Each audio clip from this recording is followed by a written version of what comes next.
Hello વિદ્યાર્થી મિત્રો, આજે આપણે ધોરણ 11 ના ચેપ્ટર નંબર 1 મૂળ સંકલ્પનામાં આવતા ટોપિકમાં સરળતાથી એમસીક્યુ ને કઈ રીતે સોલ્વ કરી શકાય તેના માટેની એક સરળ રીત શીખવાની છે, જેની અંદર વિદ્યાર્થી મિત્રો જ્યારે તમને મૂળ આપ્યા હોય અને અણુ, પરમાણુ કે આયન શોધવાનું કહે ત્યારે હંમેશા મૂળમાંથી અણુઓમાં જવા માટે તમારે ગુણાકાર કરવાનો છે અને કોને વડે ગુણવાના છે તો એવોગેડ્રો આંક વડે.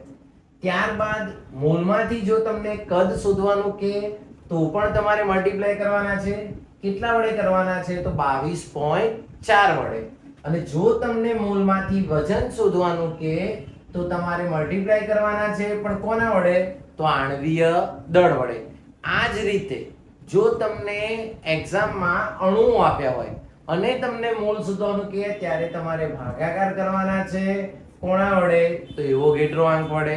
આ જ રીતે જો તમને કદ આપ્યું હોય અને મૂળ શોધવાના કે તો પણ ભાગાકાર કરવાના છે, પણ કેટલા વડે તો 22.4 વડે. અને જો તમને વજન આપ્યું હોય અને મૂળ શોધવાનું કે ત્યારે પણ ભાગાકાર કરવાના છે. કોના વડે તો આપેલા પદાર્થના આણ્વીય દળ વડે. તો દરેક વખતે વિદ્યાર્થી મિત્રો યાદ રાખીશું, જ્યારે તમને મૂળમાંથી કોઈ એક ઘટકમાં જવાનું કે અણુઓમાં, પરમાણુ કે આયનમાં જવાનું કે તો ગુણવાના છે એવોગેડ્રો આંક વડે.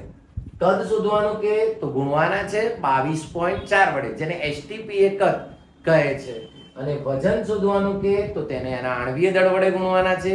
અને આ જ રીતે જો ઊંધું વિચારવામાં આવે, રકમમાં તમને અણુ, પરમાણુ, આયન કે કદ કે વજન આપ્યા હોય ત્યારે જો અણુ, પરમાણુ કે આયન આપ્યા હોય તો એવોગેડ્રો આંક વડે ભાગવાના, કદ આપ્યું હોય તો 22.4 વડે ભાગવાના અને વજન આપ્યું હોય તો આણ્વીય દળ વડે ભાગવાના, જેથી સરળતાથી તમે એક એકમમાંથી બીજા એકમમાં કન્વર્ટ કરી શકો છો અને આપેલા મૂલ્યમાં જવાબ સાથે પહોંચી શકો છો.